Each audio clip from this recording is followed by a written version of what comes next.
여러분들과 함께 나눌 말씀의 제목은 갓난 아기들같이 말씀을 사모하라입니다. 오늘 여러분들과 제가 베드로전서 2장 1절에서부터 10절까지의 말씀을 읽었는데요.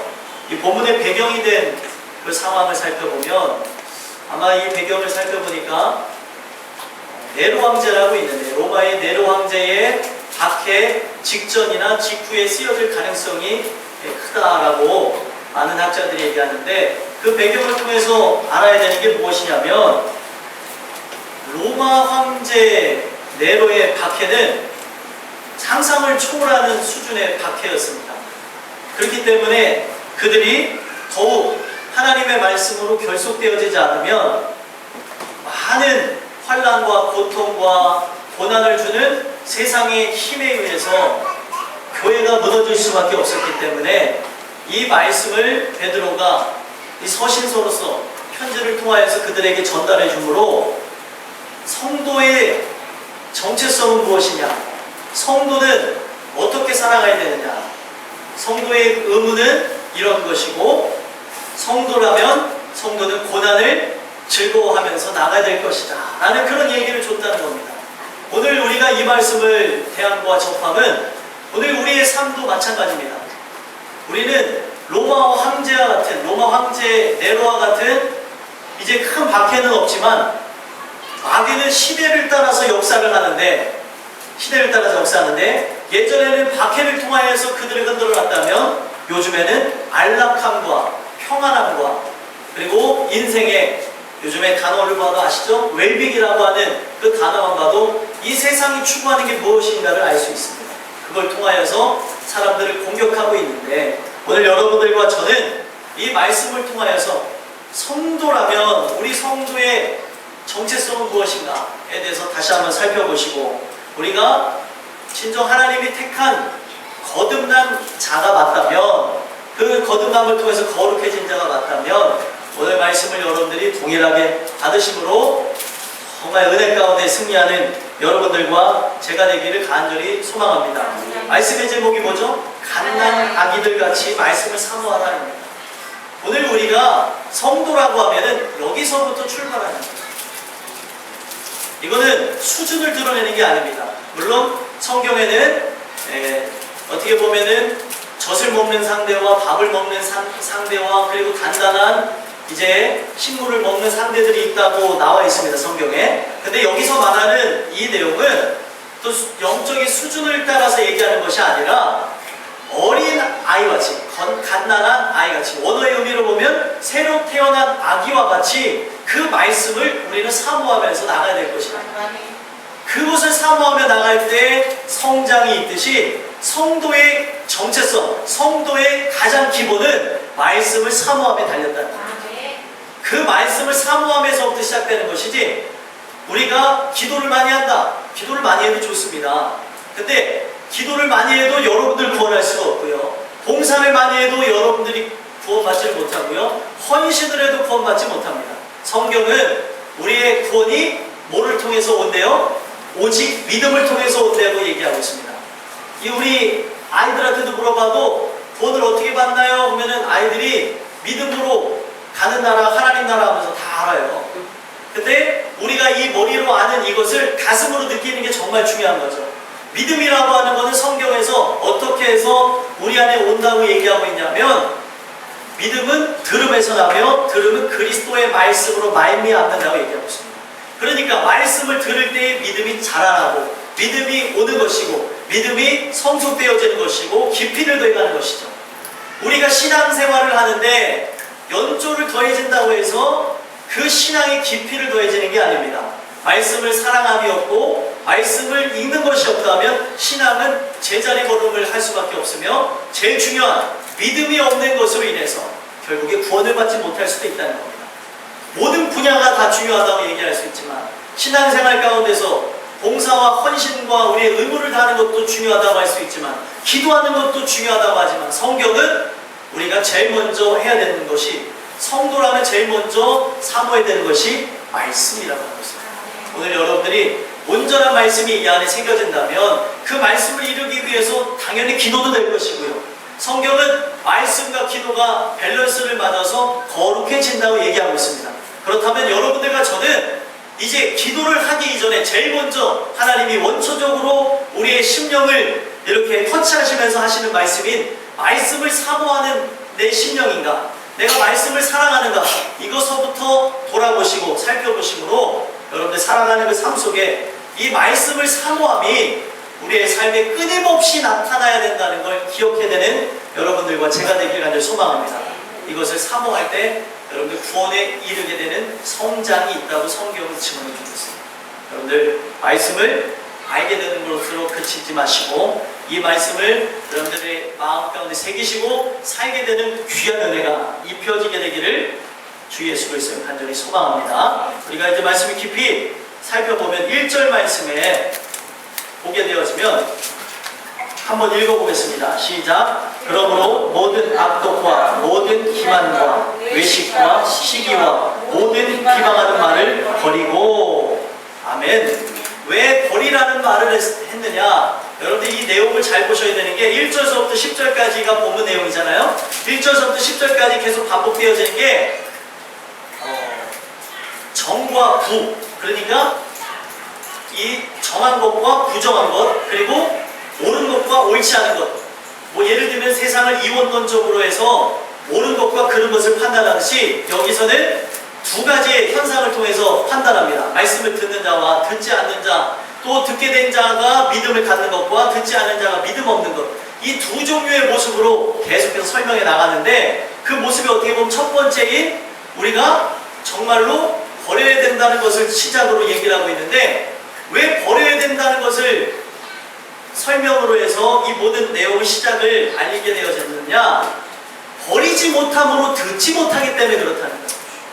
그러니까 이 내용이 무엇을 의미하는 거냐면 내 안에 정말 하나님의 말씀을 받을 만한 공간이 있어야 되는데, 이게 요한복음 8장에 나와져 있는 말씀인데, 이 어떻게 보면은 바리새인과 서기관들이 예수님의 말씀을 깨닫지 못하는 이유가 뭐냐면 너희가 하나님 말씀을 받을 자리가 없다고 얘기합니다.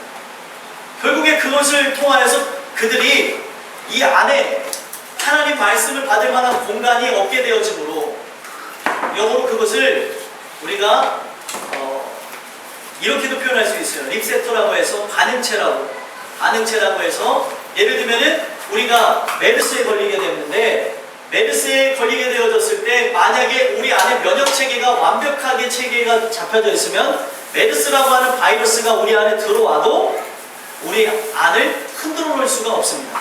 정말 중요한 게 뭐냐면 그 반응체라고 하는 어떤 물질이 들어왔을 때 그것에 반응되어질 수 있는 그 수용체라고 하는 것이 우리 안에 있다면 말씀을 받을 수가 있다는 거예요. 그러니까 구원받은 사람들과 구원받은 사람은 하나님 말씀을 받을 만한 그 공간을 주시고 그 받을 만한 마음을 허락하셨기 때문에 그것이 받아지는 것이지, 그 은혜가 없다면 그 어떤 말도 우리 안에 받을 수가 없다는 겁니다. 근데 가장 큰 문제가 무엇이냐면 오늘날 많은 사람들이 예수를 믿는다고 하는데 예수님의 말씀이 들어갈 공간이 없다는 거예요. 이유가 무엇입니까? 이유는 오늘 말씀에 나와져 있는 거, 많은 내용을 통해서 이해할 수 있지만 오늘 본문을 통해서 보면은 악독, 기만, 외식, 시기, 비방하는 말, 이것 때문에 하나님 말씀이 들어갈 공간이 없다는 거예요. 오늘 왜 버리라는 말부터 시작하냐면 정말 우리가 참된 그리스도인이라면 말씀으로 시작해서 말씀으로 마치는 인생이 되어야 되는데, 이런 것들이 오직 하나님의 은혜를 통해서 버려지지 않으면 말씀이 못 들어가니까 그렇습니다. 소망하기는 오늘 이 말씀을 들으심으로 여러분들 안에 존재하는 이 모든 것들이 다 버려지는 은혜가 있게 되길 간절히 소망합니다. 그러면서 좀 더 구체적으로 보면 시작이 뭐예요? 모든 악독과 라고 얘기하고 있어요. 악독이 무엇입니까? 악독이라고 하는 것은 어떤 상대가 잘못됐으면 하는 그런 악한 마음을 뜻합니다. 악독이라는 거예요. 겉으로는 그 사람을 보면서 인사하고, 겉으로를 보면서 평안하시죠 하지만 속으로는 그 사람을 어떻게 보면 싫어함으로, 그 사람이 잘됨을 싫어하는 그런 것을 악독이라고 합니다. 간단하게 설명을 드릴 거예요. 또 기만이라고 하는 건 무엇이냐면 상대를, 이 옛날에 개혁 한글 성경에 보면 괴율이라고 나왔어요. 기만이라고 하는 거는 상대를 말로 속이는 겁니다. 말로 속이는 거예요. 속임수를 가지고. 여러분들, 오늘 우리가 이것을 왜 봐야 되냐면 성도 안에는 이것이 있어야 될 이유가 없습니다. 아멘이십니까? 근데 있어야 될 이유가 없는데 왜 베드로가 이것을 그들에게 어떻게 보면은 편지를 통하여서 하나님의 말씀을 증거한 이유가 무엇이냐면 하나님의 성도, 거룩해진 자임에도 불구하고 악독이 그들 안에 존재하고, 그리고 어떻게 보면 기만이라는 것이 존재했기 때문에 이 모든 것이 너희를 거듭나지 못하게 하고, 또 어떻게 보면 세상의 밖으로부터 승리하지 못하기 때문에 이것을 버려버리라는 차원에 주셨다는 겁니다. 그렇다면 오늘날 교회에도 있을까요? 없을까요? 있습니다. 오늘 소망하기는 여러분들 안에 남을 속이는 그런 말들, 남을 속이는 그 모든 것들이 예수의 이름으로 다 버려지게 되는 은혜가 있게 되기를 간절히 소망합니다. 이 모든 것은 겉과 속이 다른 것을 표현하는 거예요. 악독도 똑같았고 기만도 똑같았습니다. 그럼 그 다음에도 외식이라는 단어도 겉과 속이 다른 걸 똑같이 얘기하고 있습니다. 외식이 무엇일까요? 외식은 마가복음 7장에 잘 기술이 되어져 있어요. 그 내용을 통해서 보게 되어지면 외식이라고 하는 것은 두 가지로 얘기할 수 있습니다. 하나는 형식주의고 하나는 의식주의에 빠져 있는 겁니다.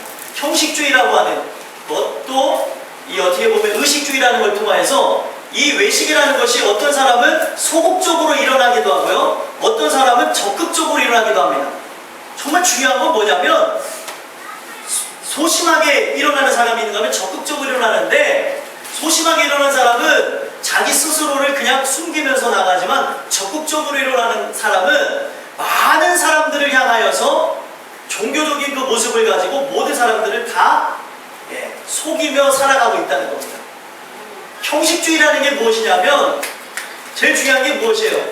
겉만 남아있는 것이죠. 마음은 원치 않는데 겉으로는 봉사를 하고, 겉으로는 헌신을 하고, 겉으로는 기도를 하고, 겉으로는 하나님의 말씀을 듣고 있는 겁니다. 뭐냐면 우리가 지금 하나님 말씀이 선포되면은 아멘 하시죠? 아멘. 근데 속으로는 노멘 이러는 분이 있어요. 아멘, 무슨 아멘이야 이런 사람. 겉으로는 아멘 하지만 나는 그건 아니지 라는 사람들이 있습니다. 이것을 성경은 외식이라고 얘기하고 있어요.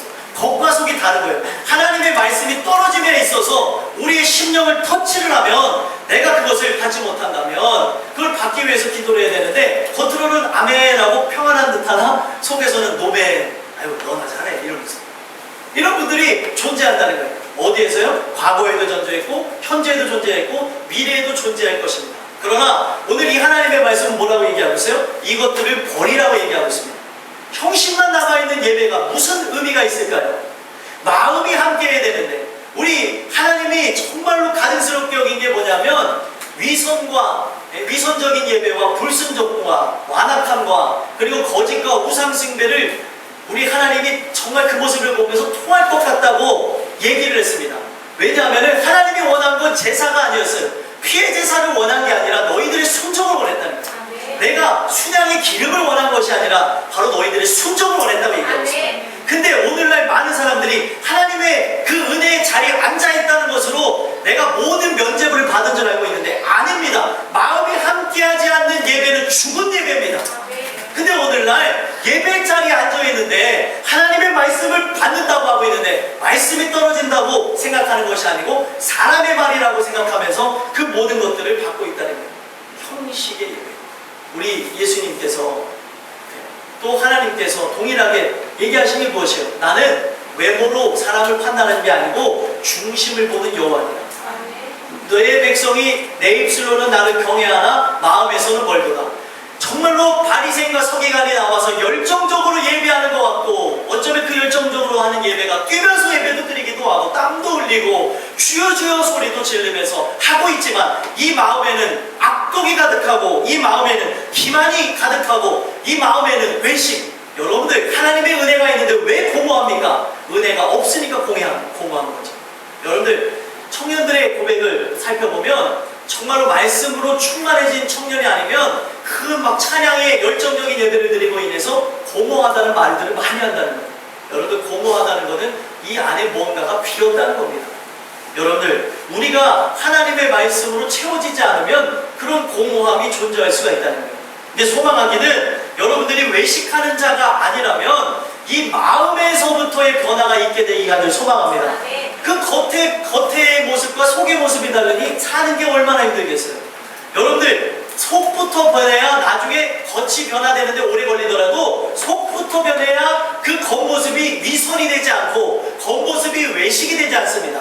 문제는 뭐냐면 종교가 되어지면 이것을 의식화하려고 그러고 종교가 되어지면 학습을 통하여서 하려고 하다 보니까 예수 믿는 사람은 이래야 돼 하면서 속에서는 그 사람을 용서함이 없어요. 속에서는 그 사람을 사랑함이 없어요. 근데 이것이 의식화되어지고 이것이 그 안에 위선으로 작용하니까 내가 그래 믿는 사람이니까 가서 사과해야지 하면서 사과해요.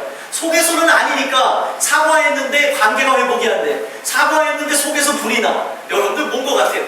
제일 중요한 거는 이 마음에서부터의 변화가 없으니까 결국에 겉으로 보여지는 모습은 해결이 된 것 같으나 속이 해결되지 않으니까 서로 겉으로서는 문제가 없지만 속에서 다른 얘기를 하고 뒤에 가서 다른 말들이 나오는 거예요. 이것이 과거의 교회도 그랬고 현재 교회도 그랬고 미래 교회도 그렇습니다. 제일 중요한 것은 우리가 정말 하나님의 은혜를 통해서 더디 이 모든 일들이 진행되겠지만 이 속 안에서부터 내적인 변화가 일어난다면 반드시 겉의 모습도 변할 것입니다. 근데 정말 신기한 것은 내적인 변화가 일어나면 어떤 일이 일어나는 줄 아십니까? 내가 옛날에는 예를 들면 아집이 강해요. 예를 들면 나의 의가 강해요. 그럼 내가 이걸 버렸으면 좋겠는데 하고 막 버리려고 했는데 안 버려졌어요. 근데 하나님의 은혜는 어느 순간인가 조용히 바람이 부는 것처럼 내 안에 임하시고 역사하시고 이 하나님이 주신 은혜를 통해서 내 안이 무너지고 변화되고 새로워지면 어떤 역사가 일어나는 줄 아십니까? 옛날에는 버리려고 했어도 버리지 않았던 나의 아집이 어느 순간에 보니까 없어져 버렸잖아요. 이게 하나님의 은혜입니다. 근데 율법주의는 뭐예요? 아, 내가 아집이 있지 이걸 버려야지 하면서 겉으로 딱 버렸어요. 근데 속에서는 내가 그냥 그래 예수 때문에 참지. 여러분들 이거는 아닙니다. 예수님 때문에 참지라고 하는 것이 여러분들 어떻게 보면 변화된 것 같지만 속은 변화되지 않은 거예요. 왜 그렇습니까? 네? 왜요? 속에서 불이 나고 있다는 거잖아요.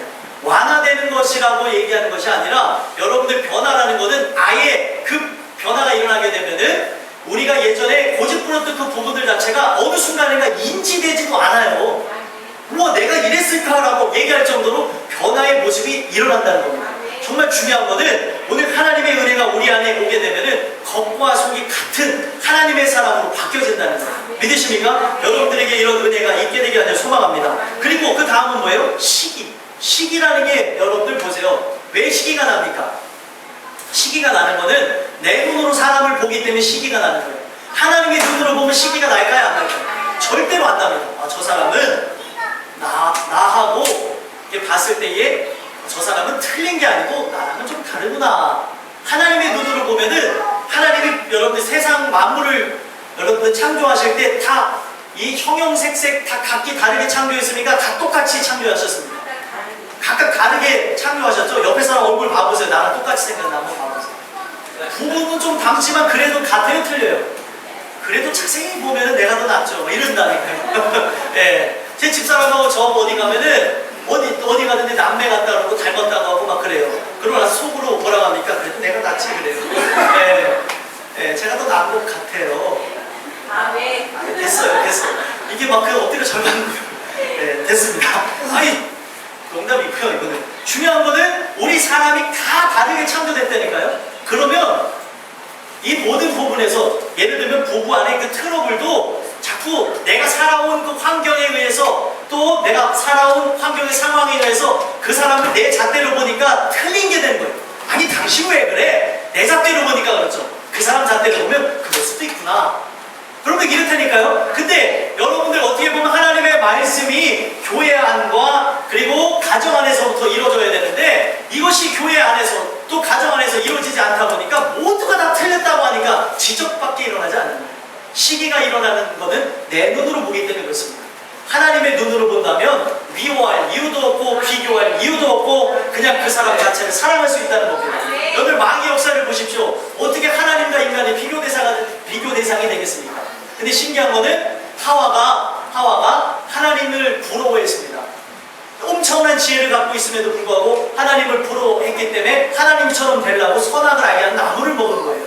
거기 보게 되면은 이미 그 마음 안에서부터 부패가 진행되고 있었어요. 오늘 우리가 이걸 통해서 봐야 되는 건 무엇이냐면 우리가 은혜 안에 존재한다면 시기라는 것 마귀가 틈을 구름을 타서 늘 수도 있는 거지만 우리가 머물고 함께 가주면서 이것이 증식되어져서 어떤 다툼이나 미움으로 나가는 것은 아니라는 겁니다. 오늘 이것을 예수의 주시는 은혜를 통하여서 버리게 되는 은혜가 있게 되기 위해 소망합니다. 그 다음은 뭐예요? 모든 비방하는 말을 버리고 라고 얘기하고 있어요. 왜 비방하는 말이 나올까요? 여러분들, 비방하는 그 말이 나온다는 것은 이 성경에 어디를 통해서 기인할 수 있냐면 교만이라는 걸 통해서 비방하는 말이 나오는 겁니다. 내가 누구를 정말로 평가절하하는 그 이유 자체는 교만해서 그런 거예요. 왜 그러냐면 어떻게 보면은 모세가 구수 여인을 취하는 그 모습을 통하여서 같은 사역자였지만 미리암이 그것을 보고 비난을 했습니다. 아론과 함께 비난을 했을 때 하나님이 역사한 게 뭐예요? 미리암이 문둥병이 발하였어요. 아니 어떻게 하나님이 세운 사역자가 왜 구수 여인을 취하냐 또 흑인 여성을 왜 취하냐 거기 안에부터 어떻게 보면은 이 색깔에 대한 그런 인종차별이 그 안에도 있었다는 거예요. 근데 어떻게 하나님 안에 은혜 있는 사람이 사람을 차별할 수 있습니까? 여러분들 그 인간이 갖고 있는 그 의식과 그 교만이 자기 안에 있다 보니까 자기도 어떻게 보면 그 사람이나 나나 별반 다를 게 없거든요. 내가 봐도 저 사람은 죄인인데 왜 하나님 저 사람 세웠을까? 이유는 딱 한 가지입니다. 모든 사람은 죄인입니다. 모든 사람은 죄인인데 하나님이 그 어떤 상황에 의해서 또 시대적으로 또 상황적으로 또 환경적으로 세우는 사람들이 있어요. 그 사람들이 나와서 세운 건 아니고요. 하나님이 세울 그런 뜻을 이루어야 되기 때문에 세웠다는 겁니다. 근데 하나님이 세웠는데 하나님이 세운 부분에서 비방을 했다는 것은 하나님을 모욕하는 것이었기 때문에 하나님이 그것을 악하게 보시고 미리암에게 문둥병을 바라게 하셨다는 겁니다. 여러분들 오늘 우리가 이 내용을 통해서 봐야 되는 것은 비방하는 그 말을 버리라고 하는 이유 자체는 그 안에 무엇이 차 있느냐를 보게 하는 거예요. 여러분들 우리가 정말 은혜로 가득 차 있는 사람이라면 비방하는 말이 아니라 오직 예수만이 증거가 될 것이고요. 은혜 받은 이야기가 나올 것이고요. 간증이 터져 나올 것이며 우리 안에 충만함이 있다면 그리스도를 높일 수밖에 없다는 겁니다. 근데 비방하는 말이 있다는 건 뭐예요? 이 안에 들어있는 게 아무것도 없다는 겁니다. 여러분 이것을 보셔야 돼요. 그 사람이 하는 말에 의해서 어떤 사람의 이야기를 들어보면 정치가 그 안에 꽉 차 있는 사람이 있고 그 사람 말을 들어보면 어떤 사람은 경제에 대해서 꽉 차 있는 사람이 있고 어떤 사람이 얘기를 나눠보면 지금 뭐 건강에 대해서 꽉 차 있는 사람이 있다는 겁니다. 소망하기는 우리 땅끝교회에서는 이제 모든 얘기가 어디서든지 되어질 때에 비방하는 말이나 세상의 말이나 세상의 어떤 그런 유혹의 말들을 하기보다 오직 예수님에 대한 이야기가 선포되어지게 하는 소망합니다. 성경에서 나와져 있는 그대로입니다. 교회 안에 이것들을 우리가 막지 못하면 결국에 이것을 함께 이야기를 나누다가 보면은 은혜를 나눠야 되는데 비방하는 말을 함께 나누다 보면 어떤 현상이 일어나냐? 우리 모든 사람들이 시험에 빠지게 된다는 거예요. 여러분들과 저는 오늘 주시는 이 말씀을 통하여서 말씀 그대로 이 모든 것들을 버리고 2절 나와져 있는 말씀 그대로 함께 읽어보겠습니다. 시작. 갓난아기들 같이 순전하고 신령한 것을 사모하라. 이는 그로 말미암아 너희로 본에 이르도록 자라게 하려 함이라. 아멘. 여러분들 이제 이 모든 걸 버리고 오직 순전하고 신령한 것을 사모하게 되기를 간절히 소망합니다. 우리에게 일어날 현상이에요. 여러분들 입만 열어도 하나님에 대한 말씀, 입만 열어도 은혜를 받은 그런 하나님의 귀한 간증의 역사들, 이것을 함께 나눌 때에 우리가 서로 도전받고 은혜가 넘쳐나는 것이지, 이 모든 것들을 내 안에서부터 왜 이런 비방의 말이 나오는가, 내가 왜 이런 불평이 나오는가, 이 원망이 나오는가, 이것을 보지 않으니까 결국에 하나님의 말씀이 들어가질 못하는 겁니다. 아, 내가 마귀에게 지금 속고 있구나, 마귀에게 이러한 일들이 일어나고 있구나, 그것을 안다면 기도함으로 이 모든 것들이 물러나게 할 텐데, 그런 것을 알지 못하니까 결국에 하나님의 말씀도 들어가지를 못하게 된다는 거예요. 소망하기는 여기 있는 모든 분들은 하나님의 말씀이 여러분들의 귀를 통하여서 마음 깊숙이 새겨지는 은혜가 있게 되길 간절히 소망합니다. 근데 그 말씀을 받는 그 모습도 나와져 있는데 뭐라고 나와 있습니까? 갓난 아기들 같이 라고 하고 있어요. 이것을 원어의 의미로 보면 뭐라고 얘기하고 있냐면 새로 태어난 아기처럼 이라고 얘기하고 있어요. 여러분, 새로 태어난 아기의 모습이 어떻습니까? 그 새로 태어난 아기에게 주권이 있습니까? 없습니까? 없어요. 오직 주권은 누구에게 있습니까? 엄마에게 있습니다. 엄마에게.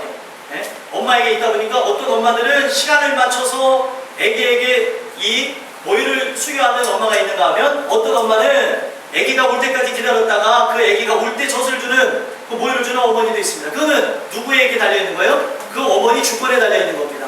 오늘 우리가 이걸 통해서 봐야 되는 건 뭐냐면 은혜를 주시고 오늘 우리에게 양식을 공급해 주시고 우리에게 어떻게 보면 평안함을 공급해 주시는 것은 하나님의 주권이라는 거예요. 그러면 우리가 그 주권 안에서 할 수 있는 게 뭐예요? 아기들이 할 수 있는 게 무엇이 있습니까?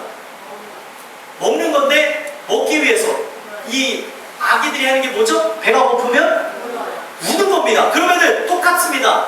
그 새로 태어난 아기처럼 또 갓난 아기들처럼이라고 얘기했다는 것은 우리가 할 수 있는 건 뭐예요? 하나님 앞에 양식을 구하는 거예요. 오늘도 말씀을 통해 채워주십시오. 하나님, 내가 육신이 피로하고 곤비하지만 이 피로와 곤비는 다 사라지게 하여 주시고 이 말씀으로 채워지게 하옵소서. 여러분들 그런 마음을 갖고 어떻게 보면 하나님 앞에 그 간구하는 마음을 갖고 부르짖는 마음을 갖고 말씀을 받는 것이지 여러분들 우리의 주권은 다른 데 있는 것이 아닙니다. 오직 하나님 앞에 달라고 하는 그 마음뿐이지 여러분들 그 이상의 것은 아니라는 거예요. 근데 오늘 우리가 정말로 봐야 되는 건 무엇이냐면 자꾸 내 주권을 내세운다는 거예요. 내 주권은 그것에 대해서 찾는 것밖에 없습니다. 성경에는 뭐라고 얘기하고 있어요? 오라 너희 목마른 자들아 내게로 오라 너희는 돈 없이 그리고 값 없이 와서 이것을 사 먹되 포도주와 젖을 사라 라고 얘기하고 있어요.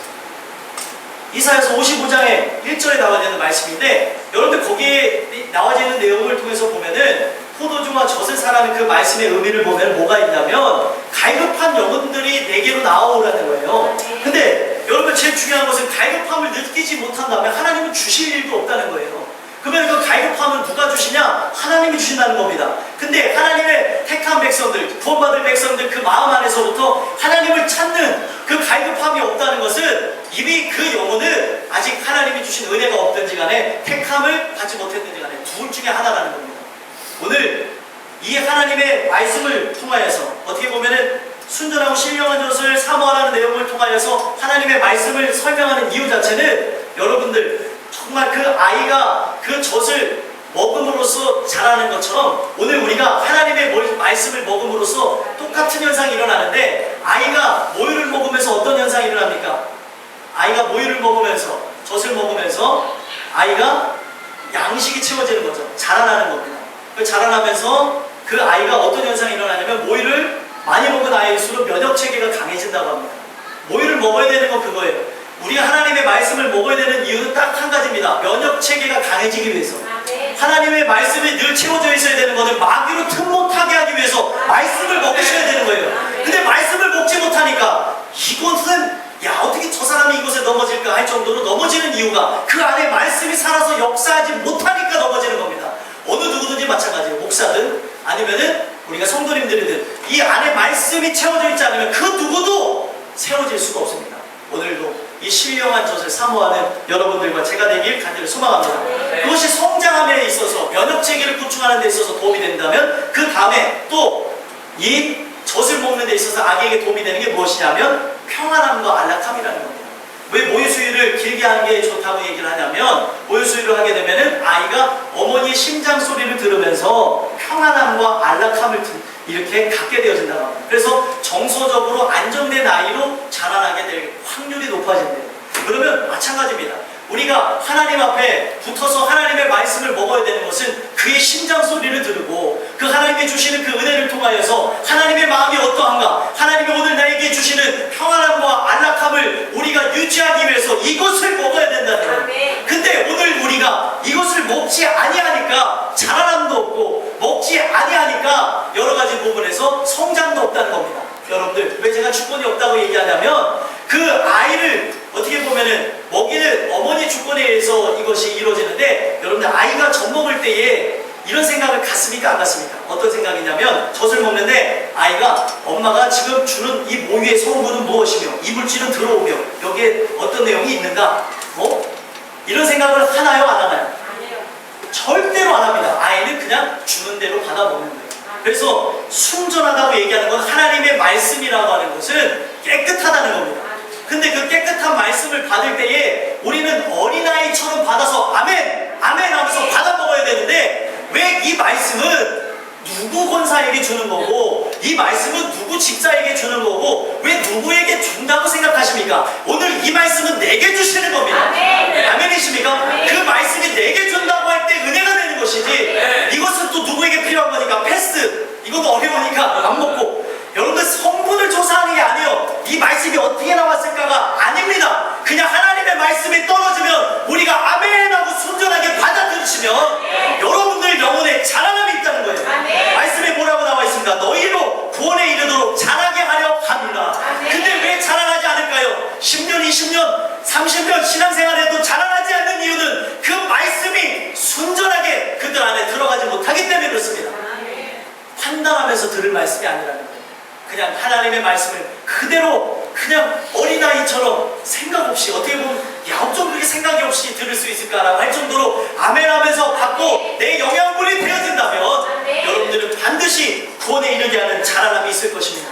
그러나 이것이 내게 오는 것이 아니고 다른 사람에게 주는 젖이라고 한다면, 모유라고 한다면, 양식이라고 한다면 의미가 없어요. 내가 먹어야 사는 거죠. 누가 먹어서 사는 게 무슨 의미가 있습니까? 오늘 이 선포되는 말씀을 통해서 여러분들이 먹고 자라나시는 은혜가 있게 되기를 간절히 소망합니다. 그래서 3절에 뭐라고 얘기하고 있습니까? 한번 읽어보겠습니다. 시작. 너희가 주의 인자하심을 맛보았으면 그리하라. 아멘. 만약에 우리가 그 은혜를 맛보았으면 그 맛을 잊지 말고 늘 사모하라는 거예요. 아멘이십니까? 여러분들 밥맛이 없으면 뭘로 먹어요? 밥맛이 없으면 입맛을 안 드셔요. 네? 때로는 밥맛이 있을 때도 있지만 없을 때도 있습니까? 없습니까? 있어요. 네? 늘 있으면 좋겠지만 우리 건강이 안 좋아지면은 안 좋게 입맛이 떨어지기도 하고 또 여러 가지 의해서 이 밥맛이 없을 때도 있는데, 옛날 밥맛 좋았던 걸 기억하면서 드시라는 거예요. 네? 하나님 말씀을 먹어봤던 그 맛 그대로. 네? 여러분들 하나님 말씀이 달콤했어봐야 그 말씀이 정말 달콤해서 또 먹겠죠. 달콤한 적이 없는데 그 말씀을 어떻게 귀하게 받아먹을 수 있겠습니까? 맛보았으면, 말씀 그대로입니다. 주의 인자하심을 맛보았으면 그리하라. 맛보지 않았으면 이것을 할 수가 없는 거예요. 그래서 연예인 중에도 이런 말을 하잖아요. 니들이 개맛을 알아. 먹어보질 않았으니까 모르는 거예요. 여러분들 하나님의 신령한 젖의 맛을 아십니까? 먹어본 사람이면 그리하시길 간절히 소망합니다. 오늘 이 말씀을 통해서 여러분들 은혜를 받으십니까? 그 말씀을 받으신 그대로 사시길 소망하며 기도하시면 돼요. 참 신기합니다. 하나님 말씀은 항상 반응이 두 종류예요. 어떤 사람 말씀을 듣고 너무 은혜 받는가 하면, 어떤 사람 말씀을 듣고 너무 은혜가 안 돼서 돌을 집어드는 거예요. 또 한 종류까지 추가해서 말하면, 하나님 말씀을 듣고 주무시는 분은 이래도 주무시고 저래도 주무시고, 이렇게 해도 세상이 변화해도 주무시는 분들은 주무십니다. 저는 주무시는 분들은 주무시는 분들한테 뭐라고 하지만 조는 분들한테는 괜찮아요. 졸 수는 있어요. 그렇죠? 그래서 난 주무시지는 마십니다. 주무신다는 거는 설교가 시작해서 끝날 때까지 눈 한 번 안 뜨신 분들, 그죠? 졸 수는 있어요. 자, 여러분들 이 무업을 해서 주무시는 분들은 듣지를 않으니까 어떤 변화도 없어요. 그러나 말씀을 들으면 반드시 두 가지 현상이 일어납니다. 이 말씀을 통해서 변화가 일어난 사람, 그 말씀을 통해서 돌을 집어드는 사람. 스데반이 순교하는 장면을 통해서도 그 장면이 그대로 나왔습니다. 여러분들 오늘 우리가 이 말씀이 우리 안에 새겨지고 은혜가 되어지면 그것에 대해서 막 너무 어쩔 줄 몰라 하는 그런 고백들이 나왔으면 좋겠어요. 제가 아까 병원에서 똑같은 설교를 했는데 어떤 권사님이 보더니 막 좋으셔가지고 막 이러시는 거예요. 나도 처음 봤어요. 왜 그러시는가 하고 막 그랬더니 자기는 이렇게 은혜되는 말씀 처음 들어봤어요. 참 우리 교인들은 이걸 맨날 치워서 밥을 해서 드리니까 맨날 먹으니까 이게 밥맛인지 입맛이 좀 먹어주시는데, 가끔 가다가 병원에 입원해서 먹으니까 그냥 막 별심을 먹으니까 맛있다고 하는 거예요. 여러분들은 늘 어떻게 보면은 한정식을 먹어도 늘 맛있게 먹게 되길 간절히 소망합니다. 늘 먹는 게 맛있어야죠. 자꾸 외식하려고 하지 마시라고요. 자꾸 외식하려고 외식하는 자가 되는 겁니다. 난이도가 높은 말인데. 여러분들 오늘 이 말씀을 통해서 보면 인자하심을 맛보았으면 그리하라. 여러분들 우리 땅끝교회 모든 식구들을 하나님의 말씀이 은혜가 되어져서 그 말씀으로 인해서 어찌할꼬 정말 이 말씀을 그대로 살길 소망합니다. 기도하며 나가는 여러분들과 제가 되기 간절히 소망합니다. 이제 4절서부터 이제 나머지 10절까지 내용을 보면은 이 말씀에 대해서, 영적 성숙에 대해서 초반에 얘기를 했다면 이제 두 종류로 나눠집니다. 이 하나님의 말씀을 받은 사람과 받지 않은 사람. 자, 먼저 4절 읽어볼게요. 읽겠습니다. 시작. 사람에게는 버림받아 되었으나 하나님께는 택하심을 입은 보배로운 산돌이신 예수께 나아가. 아멘. 자, 왜 이렇게 얘기를 했냐면 과거에는 이미 이제 베드로가 사역했을 당시에는 예수님이 이미 부활승천하시고 없었습니다. 근데 왜 하나님께는 택하심을 입은 보배로운 산돌이신 예수께 나아가라라고 얘기를 했냐면, 오늘 보이지 않는 우리가 주님을 믿고 있어요. 그렇죠? 보이지 않는 주님을 믿고 있는데 그 말씀이 정말 그러하다고, 이 말씀이 믿어지는 자라면, 성경에 보게 되어지면 정말 구원을 얻고자 하는 자는 예수님 앞에 나갔죠. 사복음서를 보게 되면 구원을 받고자 하는 사람은 무리 속에 있는 것이 아니라 무리 속에서 뛰쳐나와서 다윗의 자손 예수여 나를 불쌍히 여기소서, 이렇게 얘기할 정도로 주님 앞에 나갔다는 겁니다. 나가서 겸손히 무릎을 꿇고 하는 모양도 있고 자기를 구원해달라고 하면서 간청하는 모습이 있는 것처럼, 오늘 이 말씀이 여러분들에게 신령한 젖과 같이 순전하게 역사하는 말씀이 맞다면은 예수님 앞에, 그 말씀 앞에 무릎 꿇게 되는 은혜가 있게 되기를 소망합니다. 말씀 앞에 나가는 거죠. 오늘 말씀만 하시옵소서 주의 종이 듣겠나이다. 여러분들 이 말씀이 오늘도 선포되고 있는데 이 말씀이 여러분들의 말씀이 되셔야 돼요. 근데 이 말씀이 누구의 말씀 인간의 판단에 잣대를 대고 듣는다면 그 영혼은 세상이 두 쪽 나도 변화할 일이 없습니다. 저는 여러분들 모두는 하나님의 그 말씀을 통하여서 늘 예수님 앞에 나아가는, 말씀 앞에 무릎 꿇게 되어지는 여러분들과 제가 되게 하길 소망합니다. 말씀 앞에 무릎을 꿇는 자가 순종할 수 있는 것이지, 말씀 앞에 무릎을 꿇지 않는데 어떻게 순종하겠습니까?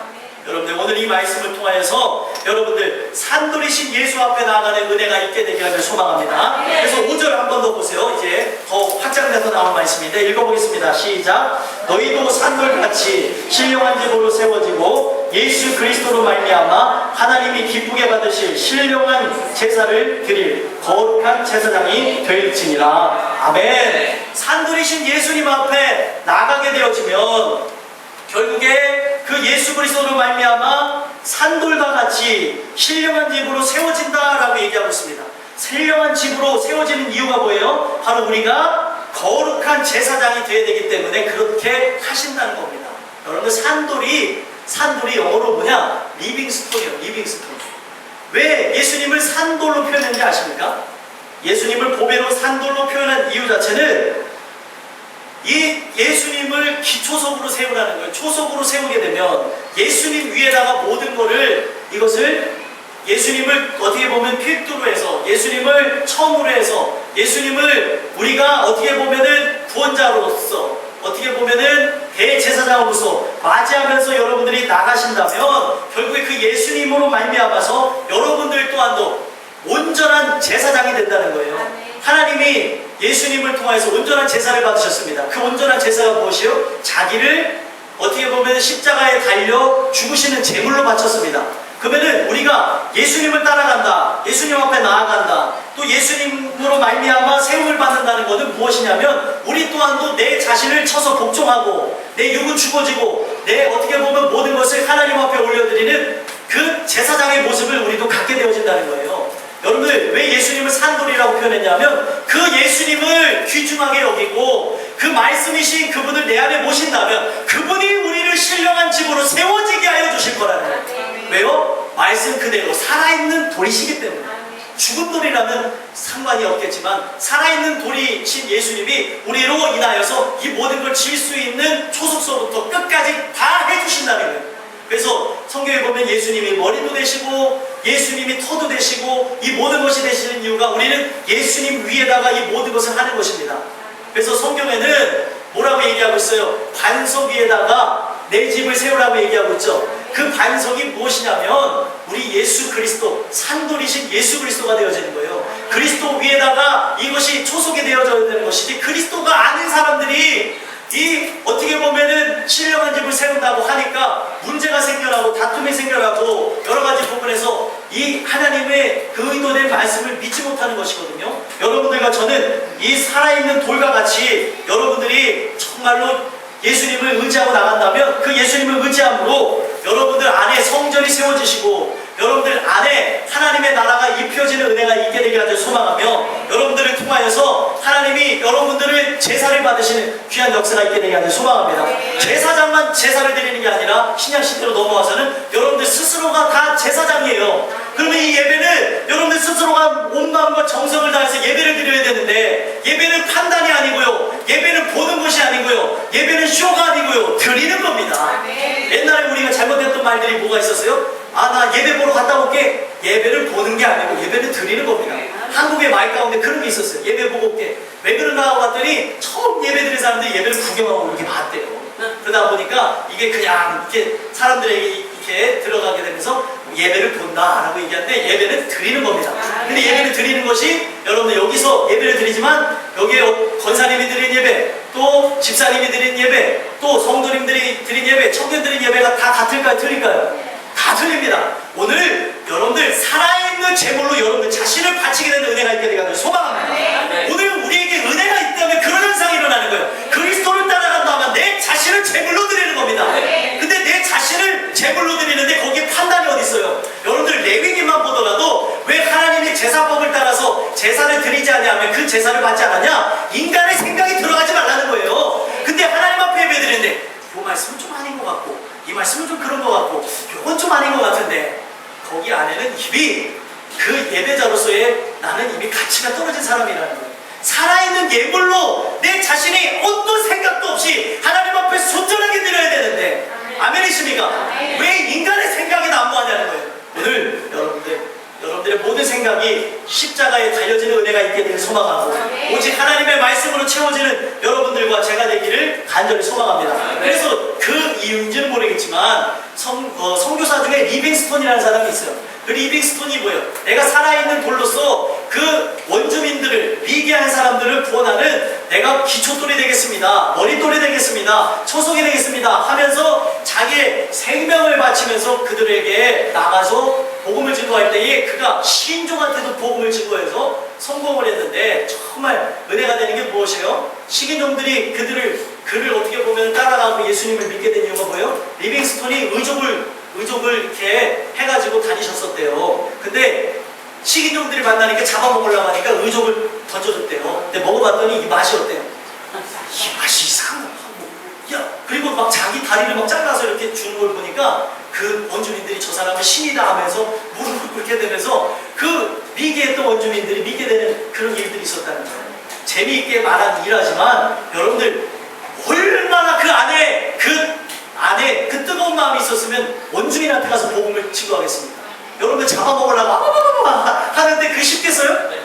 여러분들 오늘 우리가 이 내용을 통해서 봐야 되는 것은, 우리 모든 사람들이 그리스도로 인하여서 정말로 산돌이신 예수님을 믿었다면 여러분들이 또 뭐가 되셔야 되냐면 산돌이 되셔야 돼요. 아멘이십니까? 그것은 내가 돼야지 해서 되는 게 아니라 은혜가 있으면 그렇게 될 것입니다. 여러분들에게 이런 역사가 있게 되기를 간절히 소망합니다. 왜 거룩한 제사장이 될지 알아가냐면 이방인들을 위한 제사장이 되라고 성경은 얘기하고 있어요. 그들에게 죄를 고백하게 하고 그들이 하나님 앞에 올 수 있는 그 제사장이 되어야 되는데, 너의 삶이 어떠하냐는 거예요. 오늘 이 자리에서 드린 예배뿐만 아니라 우리의 삶의 모든 것이 그리스도인으로서 하나님 앞에 제사 드리는 자의 심정을 가지고 6일의 삶을 살아야 되는데, 6일의 삶은 이제 빠이빠이야. 오늘 여기서는 신령하게 예배 드리는데, 예배 딱 드리고 나면은 언제 성경책을 반내는 식으로 살고, 또 그냥 양보도 할 수 있는데 양보도 못하고 하는 그 모든 모습들. 여러분들 우리가 오늘 이 내용을 통해서 봐야 되는 건 바로 그들을 연결하게 하는 제사장, 살아있는 돌의 역할을 하셔야 되는 거예요. 우리를 통해서 그리스도가 증거돼야 돼요. 여러분들에게 이런 은혜가 있게 되기를 간절히 소망합니다. 6절을 보세요. 6절 한번 보겠습니다. 시작. 성경에 기록되었을 때 보라, 내가 택한 보배로운 모퉁이 돌을 시온에 두노니 그를 믿는 자는 부끄러움을 당하지 아니하리라 하였으니. 자, 7절까지 보겠습니다. 그러므로 믿는 너희에게는 보배이나 믿지 아니하는 자에게는 건축자들이 버린 그 돌이 모퉁이의 머릿돌이 되고. 8절까지 보겠습니다. 또한 부딪히는 돌과 걸려 넘어지게 하는 바위가 되었다 하였느니라. 그들이 말씀을 순종하지 아니함으로 넘어지나니 이는 그들을 이렇게 정하신 것이라. 아멘. 6절부터 보시면 성경에 기록되었을 때 보라, 내가 택한 보배로운 모퉁이 돌을 시온에 뒀다라고 얘기하고 있어요. 그런데 그 모퉁이 돌이라고 하는 것은 연결해주는, 어떻게 보면은 건물을 질 때에는 초석이 되는 것이고 다리를 건널 때는 다리의 역할을 하는 겁니다. 여러분들이 정말로 죄를 범하게 되어짐으로 하나님의 영광에 이를 수가 없는데 하나님의 영광에 이를 수 있도록 십자가의 다리가 놓여졌고요. 십자가의 다리가 놓여진 것은 바로 예수 그리스도의 보혈의 피의 공로로서 이루어진 것인데 오늘 우리가 그것을 믿는 사람이라고 한다면 예수님이 오퉁일돌처럼 역사하여 주셔서 건널 수 없는 강인 이 세상을 건너가게 하시고 건널 수 없는 바다인 이 세상을 건너서 천국으로 가게 하신다는 거예요. 아멘이십니까? 이것을 믿는 자에게는 부끄러움을 당하지 않는다. 이 부끄러움이라고 하는 건 심판대에서 받는 부끄러움입니다. 구원을 받지 못한 사람은 얼마나 부끄러울까요? 이 내용은 안 믿는 사람들에게 준 것이 아니라 믿는 자들에게도 준 말씀입니다. 내가 믿는다 하면서 정말 진정으로 믿지 못했던 그 사람들은 얼마나 부끄럽겠어요. 교회라도 안 다니고 나서 구원을 못 받은 건 부끄럽지도 않겠지만 교회라도 다니고 직분도 받고 정말로 모든 걸 다 헌신했는데 구원을 받지 못했다. 얼마나 부끄럽겠습니까? 이 부끄러움이라는 건 그런 부끄러움을 얘기하는 겁니다. 오늘 우리가 정말 주시는 은혜가 있는 사람이라면 그리스도, 어떻게 보면 오늘날 이제 그리스도가 보이지 않지만 신령한 하나님의 말씀이 정말 귀중히 여겨주셔서 그 말씀을 통하여서 그가 하나님 앞에 나아가는 다리 역할을 반드시 받게 되어진 자들이 있는가 하면 반면에 실전에 보게 되어지니까 그리 아니하는 사람들이 있다는 겁니다. 자, 믿는 너에게는 뭐라고 얘기하고 있어요? 고백이나 믿지 아니하는 자들에게는 뭐라고요? 건축자들이 버린 그 돌이 모퉁이의 머릿돌이 되고, 정말로 건축자들이 버린 모퉁이 돌이 머릿돌이 되는 일들이 있기도 하지만 믿는 자들에게는, 반면에 믿지 않는 사람들에게는 이것이 부딪히는 돌과, 8절에 보니까 부딪히는 돌과 걸려 넘어지게 하는 바위가 됐다라고 얘기하고 있어요. 여러분들, 반석이 뭡니까? 바위입니다. 바위. 그렇죠? 반석에다가 뭘 지라고 하고 있어요? 집을 지라고 얘기하고 반석에도 교회를 지어야 되는 것입니다. 그러면 그 반석은 바로 예수님 위에다가 세워야 되는 것이고 그 예수님 위에다 어떻게 하는 자들이 확실하게 지어지는 것이냐? 똑같이 인간의 학습이 아니라 하나님이 주시는 은혜의 말씀을 통하여서 주는 그리스도시요 살아계신 하나님의 아들이십니다 라고 하는 그 고백을 가진 자들 위에다가 교회를 세우라는 겁니다. 아멘이십니까? 그런 의미가 있는 거예요. 근데 우리가 이런 어떻게 보면 이 귀중한 말씀을 들으면서도 그 내가 다 아는 얘기인데, 저는 여러분들 잘 아셔야 되는 게 속 얘기를 잘 아셔야 돼요. 다 아는 얘기 같지만 그 안에 세워짐이 틀립니다. 그런 고백을 한 사람들이 모여지는 게 교회고 그런 고백을 하지 않는 사람들이라면 교회가 될 수 없는 거예요. 오늘 우리는 그런 고백을 하고 있지 않습니까? 아멘 1.5초 들이신데 여러분들 저희는 그런 같은 고백이 나오셔서 정말 우리가 정말 하나님이 바라시는 참된 교회를 세우는 믿음의 사람들이 되게 하길 소망합니다. 학습을 통하여서 세워진 자들이 아닙니다. 귀로 들어서 풍어를 읊어서 세워지는 고백이 아닙니다. 이 위로부터 내려오는 말씀을 통해서 마음으로 믿어 의에 이르는 역사로부터 나오는 고백이에요. 그 고백이 아니면 아니라. 그래서 예수님이 바요나시구나 복되도라 하면서 칭찬하신 다음에 이것을 모든 사람들에게 알리지 말라라고 한 이유가 하나님이 역사하여 주셔서 깨닫게 되는 일이 아니라면 이걸 전파해서 말로 한다 해도 되려지는 일이 아니라는 겁니다. 오늘 이 말씀을 통해서 여러분들과 저는 정말로 은혜 안에 여러분들 신앙이 세워지고 은혜 안에 이 교회가 여러분들 세워진 걸 믿는다면 그 말씀이 정말 초속이 되어져서 여러분들의 삶을 바꾸시고 새롭게 하셔 주시고 또 능력의 삶으로 바뀌어지는 은혜가 있게 되길 간절히 소망합니다. 근데 우리가 주의해서 봐야 될 게 정말 중요한 건 무엇이냐면 말씀이 부딪힙니까 안 부딪힙니까? 안 부딪히는 분은 은혜가 없는 분이고요. 말씀 부딪히지 안 부딪혀요? 부딪힙니다. 근데 여기서 끝나는 사람은 부딪히는 돌이 되는 거예요. 그냥 부딪힘으로 끝나는 사람은 부딪히는 돌이 되는 거고요. 정말로 하나님의 사람은 어떻게 되는 것이냐? 하나님의 말씀이 살아있는 걸 인정하는 거죠. 하나님의 말씀은 살아있고 활력이 있어 좌우에 나있을 그 어떤 검보다도 예리하여 내 혼과 영과 및 심령 골수를 찔러 쪼개느니라. 아멘이십니까? 여러분들 칼에 손을 베어 보셨나요? 예, 아파요 안 아파요? 안 아픈 분은 이상하신 분이고 아프죠? 그러면 칼로 찔렀어요. 아플까요 안 아플까요? 아픕니다. 여러분들 정말 은혜 있는 사람은 뭐냐면 제가 이렇게 어떻게 보면 공중을 향한 어떻게 보면 회중을 향한 말씀을 전파하는데 이 말씀이 여러분들 자신에게 정말 날카로운 날과 같이 칼과 같이 돼서 여러분들 자신을 찌를 때가 있습니다. 그러면 그 찌를 때에 정말 은혜 안에 있는 사람이 해야 되는 건 무엇이냐면 이 말씀 말씀이 나로 사랑해서 나를 변화시키기 위해서 찔렀구나. 주님, 내가 정말로 이것이 아프고 괴롭지만 오늘 이 말씀을 통해서 이 부분이 버려지게 하여 주시고 다시 세워지게 하시고 또 하나님의 영광을 위해 전진하는 은혜의 사람 되게 하옵소서. 이게 바로 정말로 은혜 있는 삶이라는 거예요. 근데 문제는 무엇이냐? 부딪히는 돌이 되어지니까 또 걸려 넘어지게 하는 바위가 되어지니까 결국에 어떤 일들이 일어날까요? 말씀에 나와 있는 그대로 8절에 보니까 그들이 결국에 말씀을 순종하지 아니함으로 넘어진다. 여러분들, 우리에게 부딪힘이 올 때가 있겠습니다. 하지만 여러분들 부딪힘이 올 때에 기도함으로 그 말씀에 순종되어지는 여러분들과 제가 되게 하죠. 소망합니다. 그동안 내가 들어왔던 사상이나 철학이나 내가 갖고 있는 지식이 정말 하나님의 말씀과 반대가 된다 할지라도 그 말씀이 그러하다면 정말 그것을 내가 내려놓는 게 쉽겠습니까? 20년 30년 갖고 만약에 살았던 것이라면 그 내려놓는 게 쉽겠습니까? 그러나 말씀이 그렇다고 한다면 눈물을 흘리면서라도 내려놓을 수 있는 여러분들과 제가 되게 하면 소망합니다. 기도는 이때 필요한 거예요. 내가 그걸 내려놓는다면 내 의가 되겠죠. 그러나 내가 이걸 내려놓을 수 없기 때문에 정말 내려놓게 하여 주시는 하나님 앞에 기도함으로 내려지게 되는 것입니다. 여러분들, 성경에 계속 말씀하시는 게 뭐예요? 하나님이 바라시는 거는 우리가 그 예배를 형식으로 드리고 또 막 몇 시간 기도하고 이런 걸 원하는 게 아니라 말씀대로 순종하는 걸 원하십니다. 오늘 우리가 이 말씀이 정말로 주신 은혜를 통하여서 순종케 되어지는 은혜가 있게 되기를 가져 소망합니다. 근데 만약에 모든 사람들이 하나님 말씀을 받지 못하고 8절에 나와 있는 그대로 순종하지 아니함으로 넘어지게 되는 것, 우리가 살면서 많은 부분에서 시험에 들게 되는 그 이유 자체는 무엇이냐? 우리가 그 말씀을 통하여서 세움을 받지 못하니까 일어나는 겁니다. 그리고 제일 중요한 것은 우리가 시험에 들다가 모든 부분을 청산할 수도 있습니다.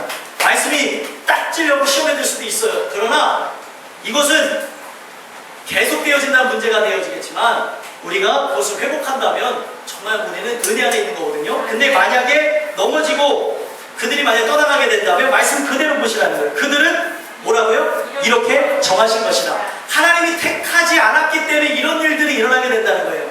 하나님의 말씀을 받지 못하는 이유, 하나님 말씀이 확실해서 아팠다가도 순종하는 게 믿음의 자녀입니다. 근데 순종이 되어지지 않는다는 것은 이렇게 정하셨기 때문에, 그들을 택하지 않았기 때문에 그렇게 되어진다는 거예요. 오늘 내가 이 교회에서 말씀을 듣고 이 자리에 앉아서 아멘할 수 있는 것도 복이고요.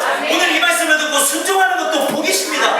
근데 이것이 되어지지 않는다는, 이렇게 정하실 것이라 여러분들, 저는 소망하는 게 뭐냐면 이 말씀이 우리 안에 세워지지 않으면 결국에 어느 누구라 한다 할지라도 넘어질 수밖에 없고 우리 살아가는 삶 속에 세워질 수가 없습니다. 그렇기 때문에 이 말씀을 정말로 어린아이와 같이, 갓 태어난 아이같이 그대로 받으시라는 게 그 이유예요. 그대로 받고 그것이 이루어지길 소망하면서 나간다면 결국에 이 말씀은 여러분들을 순종하게 하고 승리하게 만드는 귀한 말씀이 될 줄 믿습니다. 그러면서 이제 다시 한번 믿는 자들에 대해서 확신을 주시면서 마치는 말씀이 9절 10절인데, 자, 9절 먼저 보겠습니다. 읽겠습니다. 시작. 그러나 너희는 택하신 족속이요 왕 같은 제사장들이요 거룩한 나라요 그의 소유가 된 백성이니 이는 너희를 어두운 데서 불러내어 그의 기이한 빛에 들어가게 하신 이의 아름다운 법을 선포하게 하려 하심이라. 아멘.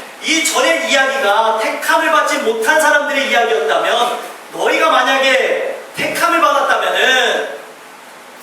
받은 너희는 왕과 같은 제사장들이고 거룩한 나라와 같고 그의 소유가 된 백성과 같다라고 얘기하고 있습니다.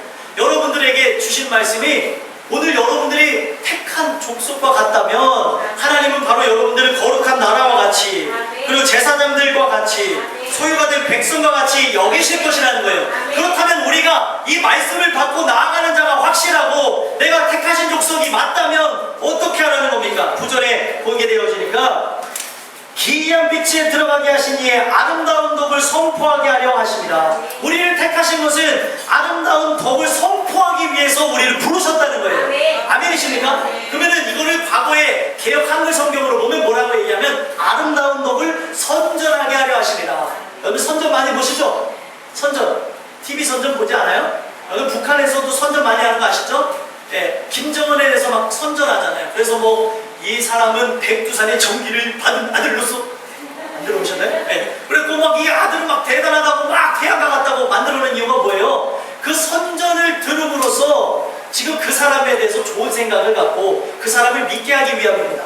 지금 아름다운 덕을 선전하라는 그 이유 자체는 뭐예요? 우리가 정말로 그 은혜를 받았다면 예수님을 얘기하시라는 거예요.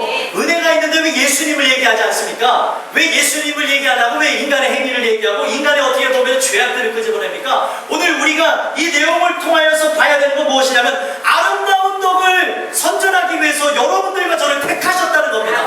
근데 선전을 해야 될 사람들이 가족들에게도 선전을 안 하니, 남편에게도 선전을 안 하고, 또 아내한테도 선전을 안 하고 자녀한테도 선전을 안 하니 이 은혜가 있겠냐는 거예요. 선전을 안 하고 뭐를 합니까? 비방하는 말을 하니까 결국에 그들이 그 말씀을 듣고 같은 회복과 같은 은혜로 거듭남이 아니라 비방하는 말을 들으니까 그들은 비방의 자식이 되는 것이고 결국에 멸망의 자식이 되는 겁니다. 말의 열매를 반드시 맺는데 그리스도를 자꾸 얘기하는 사람은 그리스도의 열매가 맺혀질 것이에요. 근데 이것이 여러분들 제일 중요한 건 뭐예요? 내 안에 정말 은혜를 통하여 택하신 족속인 걸 믿는다면 그 은혜를 받은 사람이 여러분들이 확실하다면 선전하지 말라고 해도 선전합니다. 아멘이십니까? 저희가 정말 놀란 거는 우리 여성분들을 보니까 화장품을 하나 써서도 잘 되니까 선전하더라고요. 어머, 그 화장품을 썼더니 이게 주름이 쫙 펴졌어. 네, 여러분들 화장품을 잘 써도 이렇게 선전을 하는데 영생을 얻게 하신 우리 하나님을 만나는데 왜 선전을 안 하냐는 거예요.